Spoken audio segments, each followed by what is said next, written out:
You know the funny thing about mysteries? Most of the time, they are not mysteries at all. Once you look at the facts, they build up, they're stretched thin, and then when science pokes, they collapse. But some, a very few chosen ones, they bounce back to mystery status. Take the Shroud of Turin. You've seen the pictures, right? An old linen cloth, 14 feet long, faint image of a man stretched across it. Looks like Jesus, wounds and all. People have kissed it, prayed to it, sworn to it for centuries. But there's a punchline. It's a fake. And we know it's a fake because science proved it over 30 years ago. Or did they? Back in 1988, 3 labs, Oxford, Zurich, and Arizona, all tested it. Carbon dating, the most solid dating method we got for organic materials. And every single lab came back with the same verdict. The shroud was made between 1200 and the 1300s, the Middle Ages, 1,000 years after Jesus, right around the exact time it first appeared in European history. So case closed, right? A medieval forgery, clever maybe, but a fake. All the pilgrimage, the prayers, the tears, based on a con job. That's the story everybody knows, and if I stop here, you would all shrug, maybe laugh at how gullible people are deceived, and move on the wiser. But here is where it gets interesting, because that story, neatly tied up, is also full of holes, and the deeper you look, the less fake it seems. In fact, by the time we're done here, you might start wondering if science really explained anything at all, or if the shroud is Christianity's biggest mystery. So let's go back to the test in 1988. The Vatican, after dragging their feet for years, finally allowed a little sliver of the shroud to be cut off, about the size of a post stamp. And the pieces were sent to separate labs, Oxford, England, Zurich in Switzerland, and Arizona in the United States. And each lab worked independently, blind tested all the proper controls. They used accelerator mass spectrometry, which is a precise form of radiocarbon dating, and the results matched up perfectly. The shroud was from the medieval times, the 13th century, not the 30 AD. And the world ate it up. The relic was exposed as a fake, a medieval hoax. Scientists gave interviews saying it was just one of many forgeries that made money out of gullible pilgrims. I mean, whole towns in Europe had fake relics, like nails from the crucifixion, bones of saints, feathers from the wings of Gabriel. So you name it, they have it. The shroud was just a blockbuster version of the same scams. And probably that is the explanation that you have heard. Scientifically debunked. The Shroud of Turin is a forgery. But the thing is that not quite so, because history doesn't line up with that. So we need to peel this layer by layer, and you tell me what you make out of it. The shroud shows up in France around 1353 in a little church in Liry, when a knight named Godfrey de Chernay and his wife displace it, calling it the burial cloth of Christ. And pilgrims come in, donations starts pouring in, and not long after, the local bishop calls it foul. He writes a memo to the Pope in 1389 saying flat out, "This is a forgery, cunningly painted, and I even have the confession of the artist that did it." And just like that, a skeptic said, "You know what? Even back then they knew it was a fake." But in a few minutes we will get into the image itself, and you will see that the whole thing about it being a painting, it's not like that. That was just the bishop trying to shut down the competition. And the biggest problem about it all is that the whole thing that it appeared in France in the 1300s and there is no recollection about it before, that's like a lie. The first time we hear about the shroud is from Abgar V of Edessa. He writes a letter to Jesus Christ himself asking to be healed. And Jesus replies by sending a messenger promising that after his ascension, a disciple will visit him. As things go, he dies, he resurrects, and Thaddeus of Adai, one of the 70 original disciples of Jesus, arrives to Edessa carrying the cloth bearing the image of Jesus Christ miraculously imprinted during the resurrection. And he names it the image of Edessa and hands it to Abgar V. And these things are recorded in the Syriac manuscripts, the Doctrine of Adai, from the 50 CE. Then there is the fact that in the British Museum Library, there is a translation done by Eusebius de Caesarea, in which he is translating the Adai manuscript to Latin, and he states that he has in front of him the original letters to Jesus.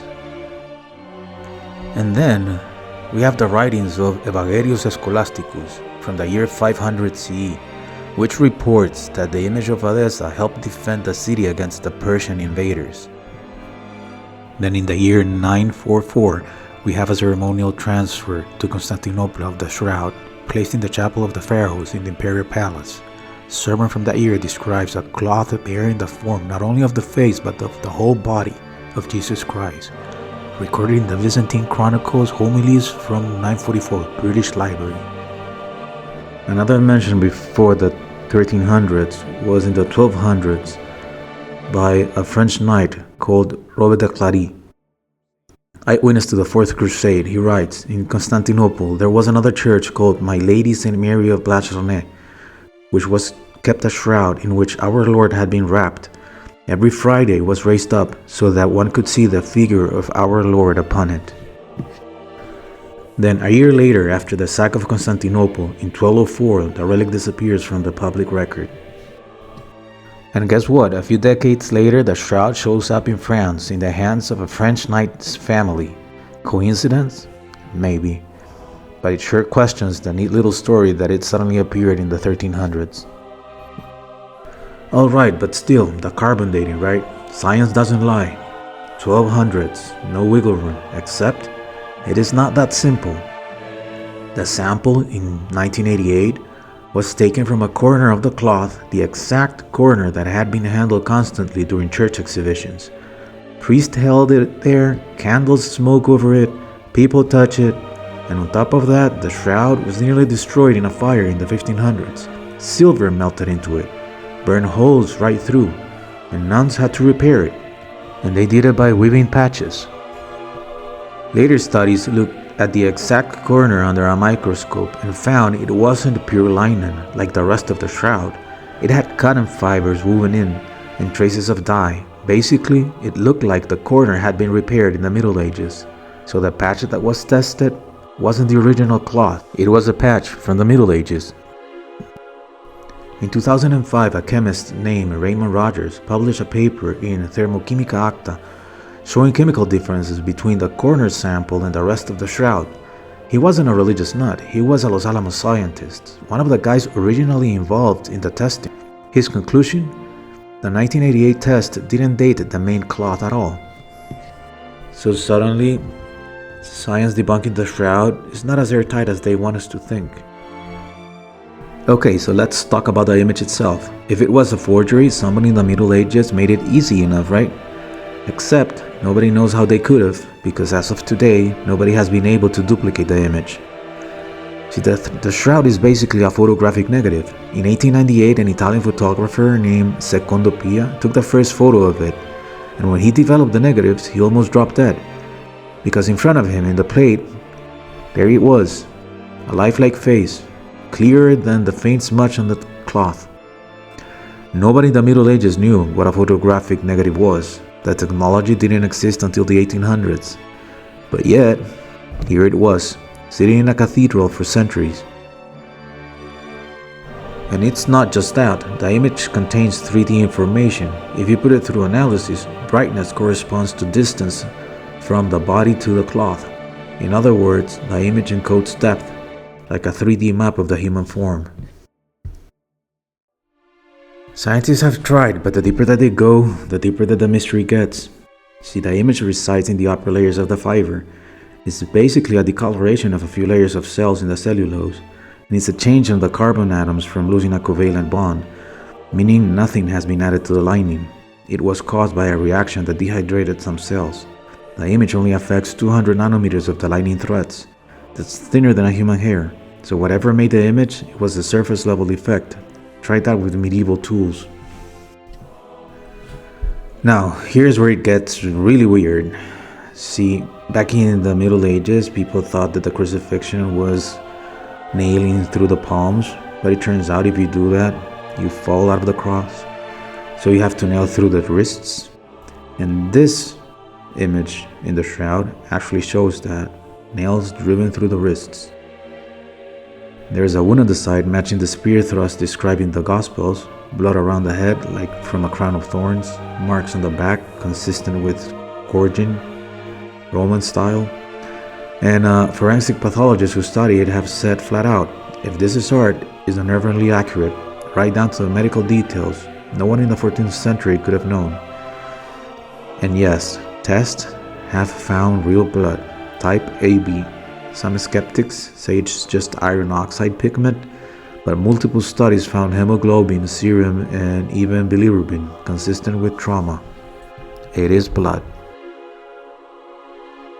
And then there was the pollen. In 1970, a Swiss criminologist named Max Frey took sticky tape samples from the shroud. Under the microscope, he identified pollen grains not just from Europe, but from plants native to the Middle East, and some specifically from the Jerusalem region. Here's the iconic bit. The Catholic Church has never declared its authenticity. They call it an icon, a tool of devotion, but they don't stamp it as real. Why? Probably because they don't want to be tied to a fake relic. The Catholic Church says it's not the object, but the Christian message of Jesus' resurrection. It's not a relic because we are still not able to properly date this cloth. There are different opinions among historians and scientists. A common position has not yet been reached because it still remains a mystery. One that continues to draw Christians and the curious from around the world. The shroud is rarely displayed to the public in order to preserve it. This year's appearance is to mark the 200th anniversary of the birth in Turin of St. John Bosco, founder of the Worldwide Order of Salesians. So where does that leave us? The carbon dating probably dated a patch, not the original. The forgery of the 1300s story doesn't explain earlier references in Constantinople. The image still unexplained by unknown techniques. The blood, the wounds, the forensic accuracy, too precise for medieval knowledge. The pollen points back to Jerusalem. Every time someone says debunk, the counter evidence pushes back harder. So you tell me, if this isn't the burial cloth of Jesus, then what it is? The most sophisticated hoax in medieval history, using technology we still cannot replicate, or something else? And that's why the Shroud of Turin refuses to die, because it lives in that space between science and faith, between what we can measure and what we cannot explain. The Fuku Files!